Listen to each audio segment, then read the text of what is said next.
नमस्कार. महासागरच्या खरीखरीमध्ये मी सुजाता आपले स्वागत करते.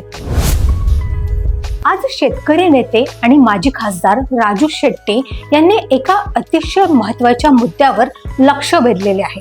कोल्हापूर ते पुणे हा राष्ट्रीय महामार्ग त्याच्या दरम्यानच्या खड्ड्यामुळे अत्यंत त्रासदायक आणि क्लेशदायक झालेला आहे. त्यामुळे या महामार्गावर टोल आकारणी बंद करण्यात यावी अशी त्यांनी कोल्हापूर सर्किट बेंचकडे मागणी केली होती. विशेष म्हणजे न्यायमूर्तींनी त्यांची मागणी मान्य करून कोल्हापूर, सातारा, पुणे आणि सांगली येथील प्राधिकरण सचिवांना पुढील सुनावणीसाठी उपस्थित राहावे म्हणून उच्च न्यायालयाच्या कोल्हापूर खंडपीठाने नोटीस बजावलेली आहे. टोलच्या बाबतीतला मूळ मुद्दा असा आहे की एकदा का टोल सुरू झाला की तो कधीच बंद होत नसतो असे नाही. अनेक नाक्यांवरील टोल एकतर बंद किंवा रद्द झालेले आहेत, कारण राज ठाकरे यांच्या मनसे पक्षाने यापूर्वी आंदोलन करून महाराष्ट्रातील अनेक टोल नाके बंद करून टाकलेले आहेत. आपल्या देशातील रस्ते चांगले व्हावेत यासाठी आपले केंद्रीय मंत्री नितीनजी गडकरी जीवापाड झटत असतात. देशामध्ये त्यांनी सडक क्रांतीच केलेली दिसत आहे. त्यांना ज्या ज्या ठिकाणी कामात कुचराई केलेली लक्षात येते त्या ठिकाणी नितीनजी आपल्या स्टाईलने संबंधित अधिकाऱ्यांना झापण्यासाठी कमी करत नाहीत. बिना पैशाने रस्ते तयार होत नाहीत. पण नितीनजी गडकरी यांची खासियत ही आहे की ते त्यांच्या कौशल्यपूर्ण चातुर्याने नवनवे रस्ते तयार करीत आहेत. त्यामागे अर्थातच त्यांची इच्छाशक्ती आहे, तसाच त्यांचा निग्रही स्वभावही आहे. सरकारजवळ एवढा पैसा नसला तरी अनेक मोठमोठ्या कंपन्या या क्षेत्रात काम करण्यासाठी कार्यरत झालेल्या आहेत. या कंपन्या रस्त्यांसाठी लागणारे पैसे उभारतात, म्हणजेच बँकेकडून पैसे घेतात.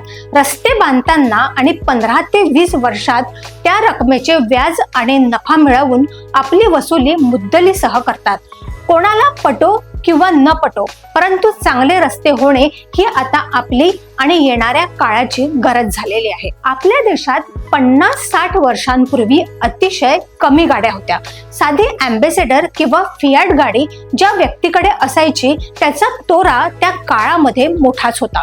केवळ काही बड्या लोकांजवळच विदेशातील गाड्या तत्कालीन काळामध्ये असत. आता ती परिस्थिती पूर्णपणे बदललेली आहे. हल्ली घराघरात 2 चाकी वाहने आलेली आहेत. ज्यांच्याकडे पूर्वी 2 चाकी घेण्याचीही ऐपत नव्हती ते आता 4 चाकी वाहन वापरत आहेत. लहान तालुक्याच्या गावात एखाद्याने पूर्वीच्या काळी म्हणजेच तत्कालीन एसडी अथवा राजदूत मोटारसायकल किंवा बुलेट आणली तर त्याला अगदी मोठाच मानसन्मान मिळत होता. आता 2-4 घरांमागे 1 ते 2 कार आणि प्रत्येक घरात 2-3 दुचाकी गाड्या तरी आहेतच. खेड्यापाड्यातील बैलजोड्या जाऊन दुचाकी वाहने भरमसाठ वाढलेली आहेत. गेल्या 50 वर्षात जेवढी आपली लोकसंख्या वाढली त्याच्या 5 ते 6 पटीपेक्षा जास्त 4 चाकी आणि 2 चाकी वाहने वाढलेली आहेत. तसेच टोलाधारित रस्त्यांची संख्याही वाढलेली आहे. आता अगदी शेतीपर्यंत गाड्या पोहोचलेल्या आहेत. पण आणि हा पणच अत्यंत धोक्याचा आहे. टोल नाक्यावर वसुली करण्यात येणारे बरेच रस्ते अजूनही खड्डेयुक्त आहेत. गाव किंवा तालुक्यामधील खड्डे सोडा, अगदी मुंबई, पुणे, नागपूर यासह मोठ्या शहरातील रस्तेही खड्डेमुक्त नाहीत. राष्ट्रीय महामार्गावर टोल आहे, पण अनेक ठिकाणी खड्डेच आपल्या स्वागताला सिद्ध असतात. हल्ली भराभर नवनवे रस्ते तयार होतात.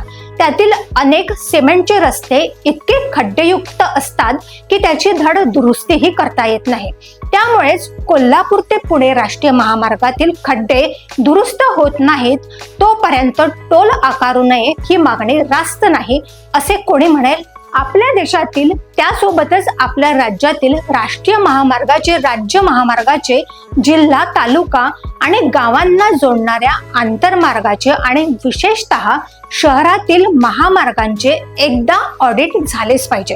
त्यासोबत जनतेला खड्ड्यातून बाहेर पडण्यासाठी चांगला रस्ता मिळाला पाहिजे. किमान एवढी अपेक्षा आपण बाळगली तर त्यात काही चुकीचे आहे असे आम्हाला वाटत नाही. नाहीतर लोकांनी नंतर असे म्हणू नये की टोल वालों की मार है, खड्डों की बहार है.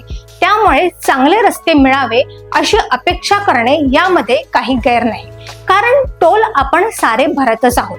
त्यासोबत अगदी हक्काने चांगले रस्ते मिळाले तर तुमचा आमचा प्रवास सुखकर होईल.